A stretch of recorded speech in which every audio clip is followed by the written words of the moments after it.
بسم اللہ الرحمن الرحیم۔ السلام علیکم ورحمۃ اللہ وبرکاتہ۔ ارشاد باری تعالیٰ ہے، ترجمہ: جس نے کسی مومن کو جان بوجھ کر قتل کیا اس کا ٹھکانہ ہمیشہ کے لیے جہنم ہے۔ اللہ کی ناراضگی، اس کی لعنت اور اس کے لیے عذاب عظیم ہے۔ رسول اللہ صلی اللہ علیہ وآلہ وسلم نے فرمایا، کبیرہ گناہوں میں سب سے بڑا گناہ کسی انسان کا قتل کرنا ہے۔ جس نے کسی جان کا قتل چھری یا چاقو کے ساتھ کیا تو فرشتے جہنم کی وادیوں میں ہمیشہ اس کو اسی چھری کے ساتھ مارتے رہتے ہیں۔ وہ ہمیشہ آگ میں رہتا ہے اور وہ میری شفاعت سے محروم ہے۔ اگر کسی شخص نے کسی جان کو بلندی سے گرا کر قتل کیا تو فرشتے بھی ہمیشہ اس کو بلند ترین چوٹی سے جہنم کی وادی میں گراتے رہیں گے۔ قتل کرنے والے جہنم کے کنویں میں محبوس ہوں گے۔ اگر کسی نے رسی کے ساتھ خودکشی کی اور مر گیا تو ہمیشہ جہنم میں لٹکا رہے گا اور اللہ کی رحمت سے محروم رہے گا۔ اگر کسی نے کسی کو ناحق قتل کیا تو اس کا قاتل کھلی گمراہی میں ہے۔ فرشتے اس کو ہمیشہ آگ کی چھریوں کے ساتھ ذبح کرتے رہیں گے اور جب بھی وہ اس کو قتل کریں گے تو اس کے حلق سے تارکول کا سیاہ خون بہے گا، پھر وہ خون اس میں لٹایا جائے گا۔ ابد الآباد تک یہی اس کی سزا ہوگی۔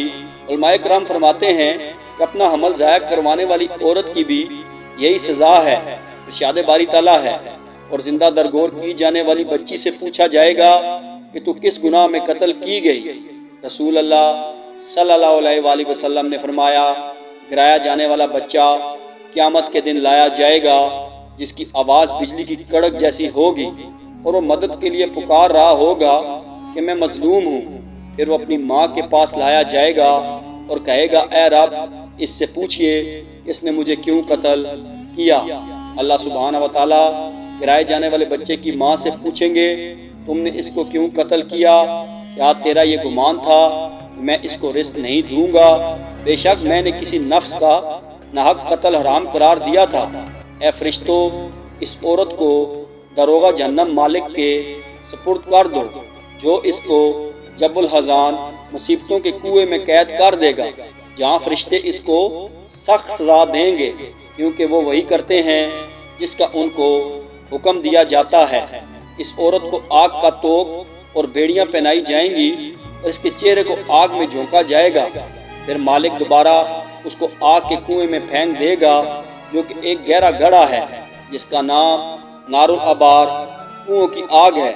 جب بھی جہنم کی آگ ہلکی ہوتی ہے تو اس گڑھے کا منہ کھولنے اور اس کی شدت حرارت سے جہنم دوبارہ بھڑکائی جاتی ہے۔ اس میں درندے، بھیڑیے، سانپ اور بچھو ہیں جو گنہگاروں کو ڈستے ہیں۔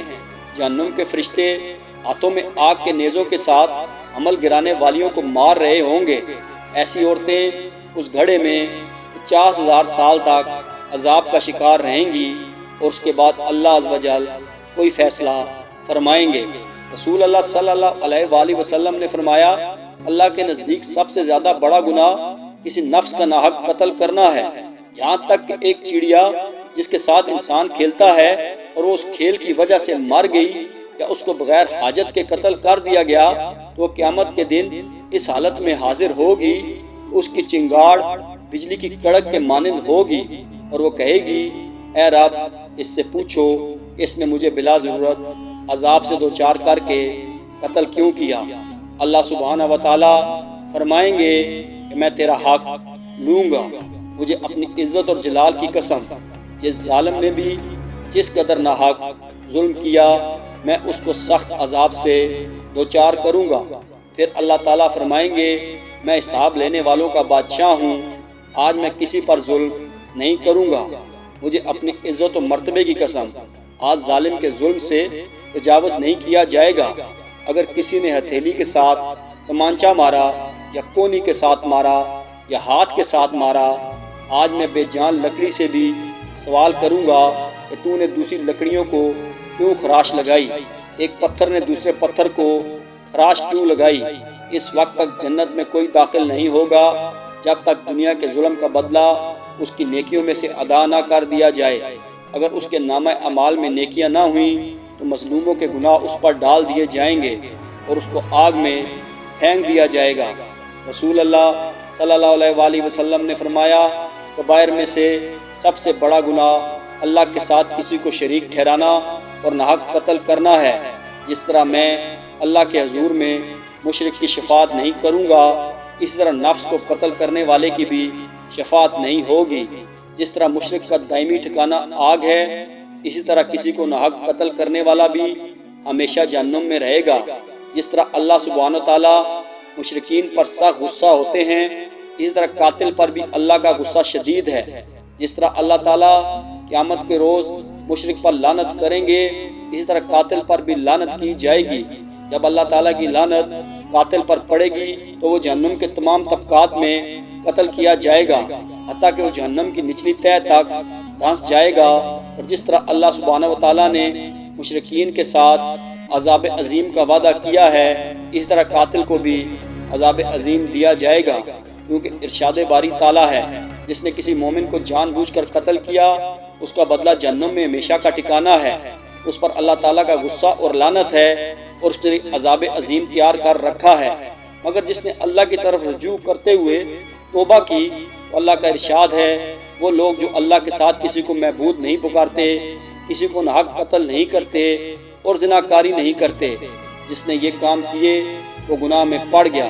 مگر جس نے توبہ کی اور ایمان لانے کے بعد عمل صالح کیے تو اللہ تعالیٰ اس کے گناہ نیکیوں میں بدل دیتے ہیں، اور اللہ تعالیٰ بخشنے والے مہربان ہیں۔ اگر عورت جان بوجھ کر بغیر کسی شرعی عذر کے اسقاط حمل کروائے اور وہ اپنے گناہ کا اعتراف کرنے کے بعد اللہ تعالیٰ سے توبہ کرے، کیونکہ ارشاد باری تعالیٰ ہے، اپنے بندوں کی توبہ قبول کرنے والا ہے، تو گرائے جانے والے بچے کی اگر صورت بن چکی ہو، اس کے ورثاء باپ اور بھائیوں کے لیے دیت ہوگی، یا اللہ تعالیٰ کے لیے ایک غلام آزاد کرے۔ اللہ تعالیٰ کا ارشاد ہے، جس نے کسی نفس کو ناحق قتل کیا یا زمین میں فساد پھیلایا تو گویا اس نے تمام انسانیت کا قتل کیا، اور جس نے کسی کی جان بچائی اس نے گویا تمام انسانیت کو زندہ کیا۔ یعنی اگر 1000 لوگ ایک قتل میں شریک ہوئے، وہ قتل ہر ایک کے ذمہ ہوگا اور ان پر جملہ انسانیت کے قتل کا بار ہوگا۔ اس کے برعکس اگر کسی نے کسی پریشان حال نفس کے ساتھ اچھا برتاؤ کیا، اس کو کھانے کا ایک لقمہ دیا اور پانی کا گھونٹ پلایا، یا اپنے مسلمان بھائی کی تکلیف میں مدد کی، تو اس نے گویا تمام انسانیت کے ساتھ بھلائی کی۔ مزید ویڈیوز کے لیے ہمارے چینل کو سبسکرائب کریں، اور اگر ویڈیو پسند آئی ہو تو لائک اور شیئر کریں۔ Thank you.